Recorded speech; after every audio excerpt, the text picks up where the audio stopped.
یہ جی میں آپ کے ساتھ اپنا دیسی دواخانہ شیئر کرنے لگی ہوں۔ پاکستان سے آتی ہوں یا پاکستان سے کوئی بھی آئے تو ہمارے لیے یہ ساری جو پھکیاں دوائیاں ہیں نا، یہ ہم لوگ ضرور منگواتے ہیں۔ میں بھی اور ہسبینڈ دونوں دوائیوں سے بڑا چلتے ہیں۔ آگے بچے بھی ایسے ہی ہیں، ان کو بھی عادت ہو گئی ہے، وہ بھی یہ دوائی لے لیتے ہیں، لیکن ویسے ٹیبلٹ اور میڈیسن لینا ان کے لیے بڑا مشکل ہوتا ہے۔ تو یہ جی میں لے کے آئی ہوں۔ اسے کس کس کو پتہ ہے، اسے چورکا کہتے ہیں۔ تو میرے جو بہنوئی ہیں ان کا اپنا دواخانہ ہے، ان کے صدیوں پرانی حکمت سے وہ جڑے ہوئے ہیں۔ ان کے دادا، آگے پردادا، مین ان کی نسلیں جو ہے نا وہ حکمت کا کام کرتی تھی، اور اب پھر میرے بہنوئی آگے کرتے ہیں، تو یہ میں ان سے منگواتی ہوں۔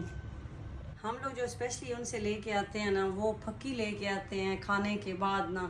میرے ہسبینڈ کو معدے کا ایشو کبھی کبھار ہو جاتا تھا، بہت پہلے تو زیادہ تھا، اب جب سے پھر یہ بائرفان کی دوائیاں لینا شروع کی ہیں، یہ پھکی لے لیتے ہیں، اب تو کبھی ہوئے ہی نہیں۔ تو وہ پھکی پھر بچے بھی لے لیتے ہیں، سب کوئی اچھی لگتی ہے۔ تو یہ دیکھیں جی، یہ اسپیشل بائی ارشد کے لیے پھکی آتی ہے، یہ سب کے لیے پھکی ہر کھانے کے بعد یہ بھی پھکی ہے معدے کے لیے۔ اور اس کے بعد یہ چورکا، بچے جیسے کچھ زیادہ کھا لیں، اوور ایٹنگ کر لیں، تو یہ کس کس کو، یہ اس کا نام چورکا ہی ہے نا، میں صحیح کہہ رہی ہوں، پتہ نہیں بائی عرفان میری ویڈیو دیکھیں تو کہیں نام میں نے رانگ تو نہیں لے لیا۔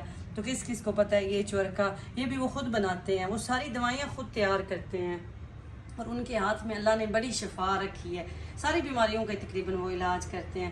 تو یہ پھر پہلے میں یہ جو قہوہ بناتی تھی، اس کے لیے ملٹھی اور گل بنفشہ میں یہاں سے لیتی تھی، تو بنا لیتی تھی، وجہ سے بچوں کا گلا خراب ہوا۔ اب جیسے موسم چینج ہو رہا ہے نا، تو جب بھی موسم چینج ہوتا ہے نا، تو میرے گھر میں زکام اور کھانسی تو لازمی کسی نہ کسی کو ہوتی ہے، تو اس کے لیے پھر میں وہاں سے ہی لے کے آ گئی ہوں۔ یہ ملٹھی بھی اور یہ قہوہ وہ خود ساری چیزیں مکس کر کے دیتے ہیں۔ تو یہ دیکھیں، یہ سارے قہوے پھکیاں ادھر کی ہیں، اور یہ بلکہ ہمارے ایک آدمی کو نا یہ جو امپوکس ٹائپ آیا ہوا ہے، ہمیں ڈر تھا کہ کہیں وہ نہ ہو، تو انہوں نے مرم ٹائپ بنا کے دی ہے، دانے اس کے نا جسم پہ تھوڑے تھوڑے ایسے ہمارے ورکر کو نکلے ہوئے تھے، تو اس نے بلکہ لگائی بھی ہے۔ یہ میں 5 لائی تھی احتیاطاً، میں نے کہا کہ ہمیں بھی بنا کے دے دیں۔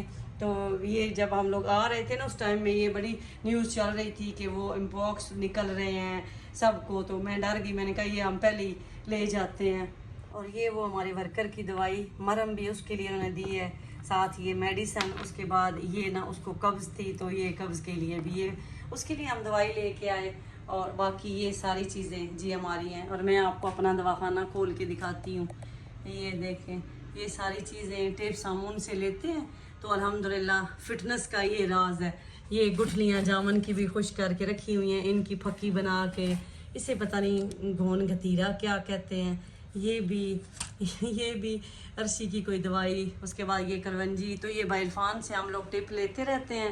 تو الحمدللہ میں دوائیاں بالکل نہیں لیتی، اور حالانکہ ہماری انشورنس ہے فیملی کی، ہمیں فری دوائی مل سکتی ہے، لیکن پھر بھی ہم لوگ دوائیاں جو ہے نا وہ وہاں سے لے کے آتے ہیں۔ تو ابھی میں ان کو سب کو سمیٹنے لگی تھی، یہ پہلے میں نے یہاں سے دبئی سے لی تھی، یہ جو کھانسی وغیرہ کے قہوہ بنانے کے لیے، تو میں نے کہا میں اس میں دوسرے سارے جار میں یہ ڈال دیتی ہوں، تو آپ کے ساتھ بھی میں نے کہا میں شیئر کر دوں کہ آپ کوشش کیا کریں کہ ایسی ان دوائیوں کا نقصان نہیں ہوتا۔ یہ جو دوسری جتنی بھی دوائیاں ہم لیتے ہیں ان کا سائیڈ افیکٹ بڑے ہوتے ہیں، تو آپ نا یہ دیسی دوائیاں استعمال کیا کریں۔